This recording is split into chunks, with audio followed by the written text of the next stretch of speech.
pessoal, tudo bem com vocês? Bem-vindos a mais uma revisão de história. Bom, pessoal, eu tenho certeza que o último conteúdo você ficou assim extremamente curioso, que você pesquisou, que você anotou, que você está cheio de pergunta. Então é por isso que agora eu trouxe a revisão para a gente revisar tudo que nós vimos na última aula, certo? Na última aula nós falamos de quê? De Império Islâmico.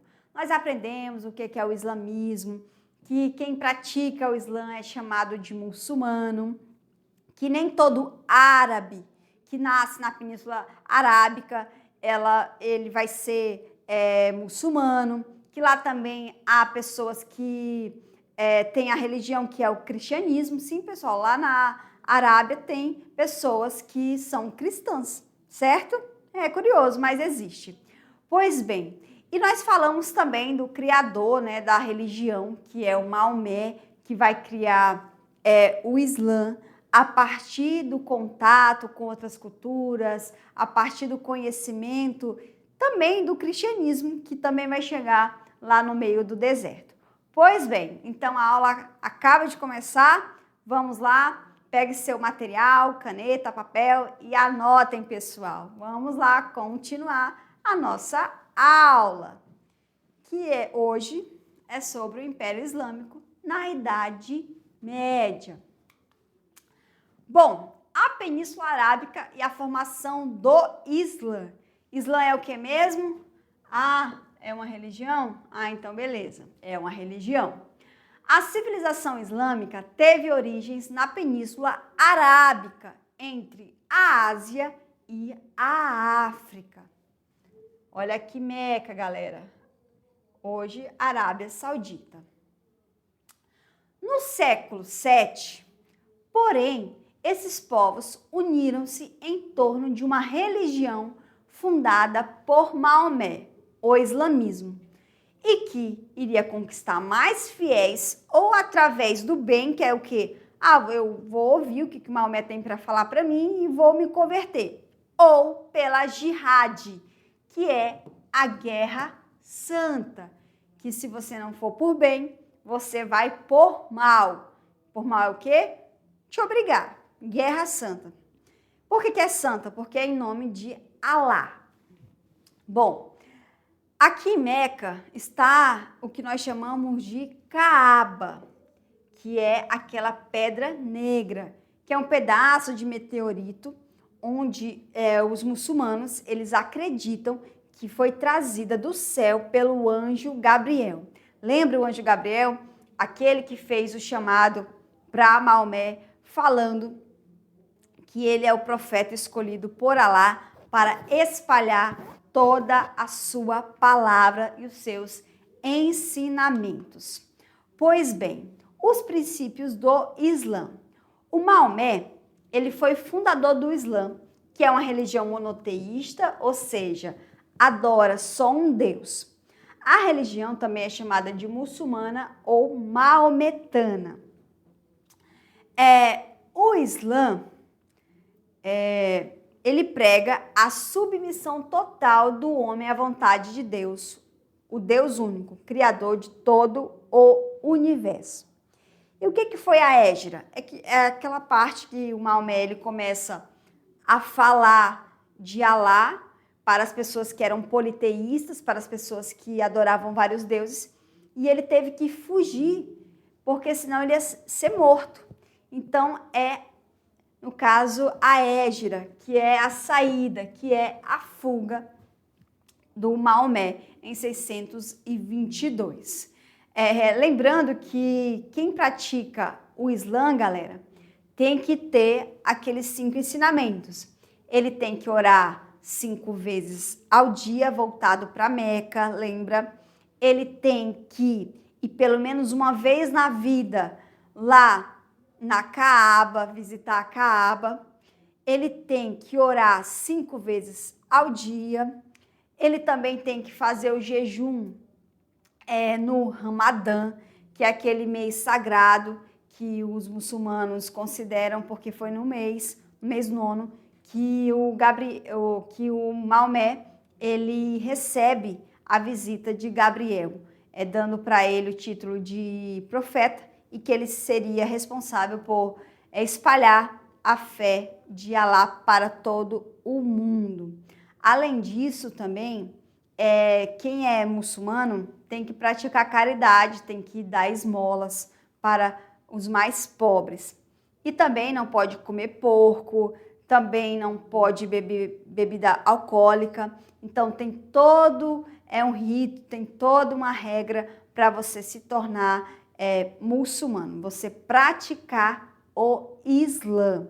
Lembrando que não é obrigado você ser politeísta ou poligâmico. O que é poligamia? É você casar com mais de uma pessoa. Então, isso aí vai depender do país e das suas condições financeiras para isso, certo? Se você for pobre, nem adianta, que é melhor só uma mesmo, tá bom? Vamos continuar. Bom, na expansão do Islã, após a morte do Maomé, o governo, o lugar onde eles estavam, passou a ser governada por califas, que são aquele sucessor do profeta, que é o líder, digamos assim. Esse califa, ele tinha um poder religioso, político e militar. E foi daqui que veio aquela treta que surge dentro da própria religião, que é a pergunta: quem é que vai suceder Maomé? Quem é que vai ser o seu sucessor? Quem vai ser responsável por espalhar, por ser o chefe? Então, vai haver aí uma separação, uma divisão de grupos, onde vai surgir os xiitas e os sunitas.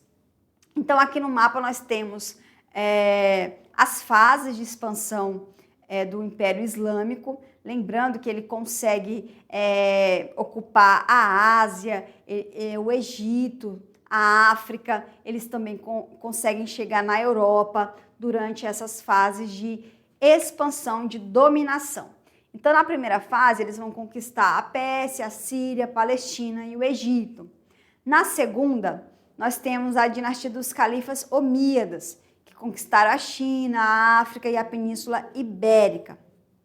Na terceira fase, a dinastia abássida foi marcada pela ascensão dos persas rumo ao mundo islâmico, certo? E aqui nós temos a disputa pelo poder entre os xiitas e os sunitas. Bom, nos sunitas, como eu falei para vocês, eles são povos bem tranquilos. Eles acreditam que o califa, o líder responsável por chefiar todo o povo, ele pode ser qualquer pessoa que tenha uma boa índole, que seja uma pessoa boa, que siga os ensinamentos de forma correta. Já os xiitas, não. Eles são mais radicais. Então, eles acreditam que quem deve ser o imã, ou seja, o chefe, é alguém que tenha o mesmo sangue, que seja descendente do profeta, no caso, Maomé. Sunitas defendem que o chefe do Estado muçulmano, que é o califa, deve reunir sólidas virtudes morais, honra, respeito pelas leis, capacidade de trabalho. Além do Alcorão, eles vão aceitar como fonte de ensinamentos as Sunas, que é aquele segundo livro deixado pelos ensinamentos de Maomé. Xiitas, eles defendem que a chefia do Estado muçulmano só pode ser ocupada por um descendente legítimo de Maomé ou com ele aparentado. Afirmam que o chefe da comunidade islâmica, o imã, é diretamente inspirado por Alá. Todos os fiéis devem obediência incondicional ao imã.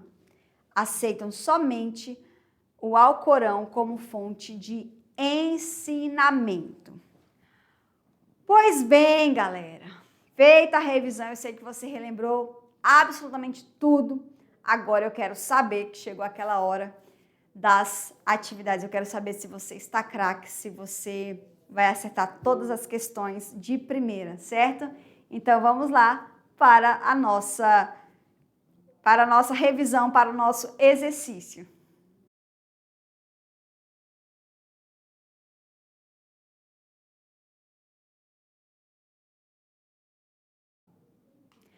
E aí, tudo bem? Deu certo?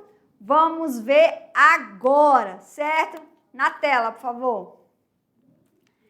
Questão 1. O islamismo, religião fundada por Maomé e de grande importância na unidade árabe, tem como fundamento, ou seja, o que ensina? A. O monoteísmo, influência do cristianismo e do judaísmo, observado por Maomé entre os povos que seguiam essas religiões. B. O culto dos santos e profetas através de imagens e ídolos. C. O politeísmo, isto é, a crença em muitos deuses, dos quais o principal é Alá. D. O princípio da aceitação dos desígnios de Alá em vida e a negação de uma vida pós-morte. E. A concepção do islamismo vinculado exclusivamente aos árabes, não podendo ser professado pelos povos inferiores. Bom, galera, o que o islamismo prega? Lembra que eu falei que o Maomé ele vai ter contato com outros povos? Então, esses povos, a maioria deles eram cristãs. Então, com base no cristianismo, ele cria uma nova religião, que é o islamismo. É uma curiosidade, judeu e muçulmanos, eles são assim, pessoal, inimigos mortais, certo? Eles não são amigos de forma alguma.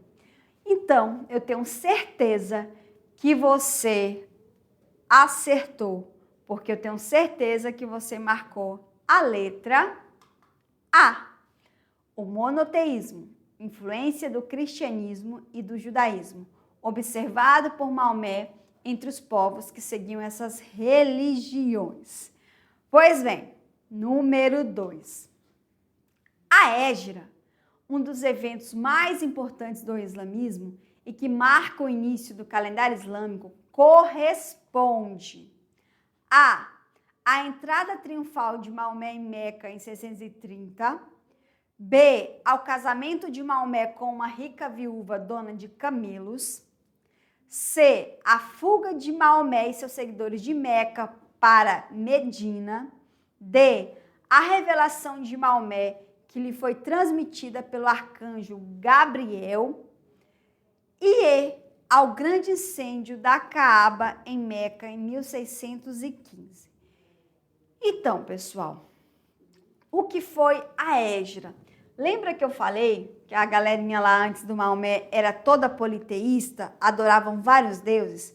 Então, quando o Maomé ele chega com a ideia de uma religião com um único Deus, isso aí, além de causar espanto às pessoas, também vai mexer na questão econômica. Por quê? Porque a Caaba era um templo pagão, era um templo que a galera adorava vários deuses.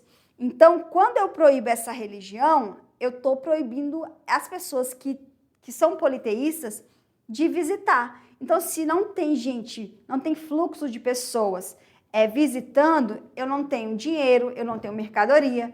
Então, quem era politeísta, além de não querer adorar só um Deus, eles também vão na questão econômica, porque se todo mundo se tornar monoteísta, ou seja, adorar um Deus, e como é que fica o resto? Como é que fica a economia? Então, o Maomé ele vai ser muito perseguido, vai ser jurado de morte. Então, eu tenho certeza que você marcou que a Hégira é a letra C. A fuga de Maomé e seus seguidores de Meca para Medina. A fuga de Maomé de Meca para Medina. Vamos continuar. Questão 3. A expansão muçulmana atingiu territórios da Europa, contribuindo para a divulgação de hábitos culturais que marcaram a formação histórica da Península Ibérica. Além disso, mudou as relações comerciais da época. Em relação a outros povos e à Igreja Católica, Os muçulmanos mantiveram ao longo de sua história uma tradição de total tolerância religiosa. B. Eram temidos em razão do seu grande poderio militar. C. Mantiveram uma convivência sem choques culturais, revelando-se, no entanto, intolerantes com os judeus. D. Foram intolerantes e violentos, não assimilando as culturas adversárias. E. Só eram temidos em Portugal pelos cristãos e pelos judeus, sendo bem aceitos na Espanha. Pessoal, lembra que eu falei que vai ter a jihad? O que é a jihad, galera? Jihad é a guerra santa. Então, se não for por bem, vai ser por mal. Então, esse por mal é a guerra. Então, uma forma de converter as pessoas ao islamismo era através da guerra. A guerra santa, que era feita em nome de Alá. Detalhe, essa jihad, ela ainda existe até hoje, pessoal, entre esses povos. Então, eu tenho certeza que você marcou a letra B. Eles eram temidos em razão do seu grande poderio militar. Então, agora chegou aquela hora que vocês vai decolar para o futuro, porque vem aí uma questão nível bem alto para saber se você está preparado para fazer uma prova de Enem, certo? Então, vamos lá, galera. Questão 4. Leia o texto a seguir. A gente tem vontade de perder-se em As Mil e Uma Noites, pois sabe que, se entrar nesse livro, é capaz de esquecer nosso pobre destino humano. No título de As Mil e Uma Noites, existe algo muito importante, a sugestão de que se trata de um livro infinito, e ele é virtualmente. Os árabes dizem que ninguém pode ler As Mil e Uma Noites até o fim, não por tédio, mas porque se sente que o livro é infinito. De acordo com o texto, é possível afirmar: A. O livro As Mil e Uma Noites é um dos mais confusos livros de literatura já escritos, já que o leitor se perde ao lê-lo. B. Os árabes não se acostumaram com o livro As Mil e Uma Noites. C.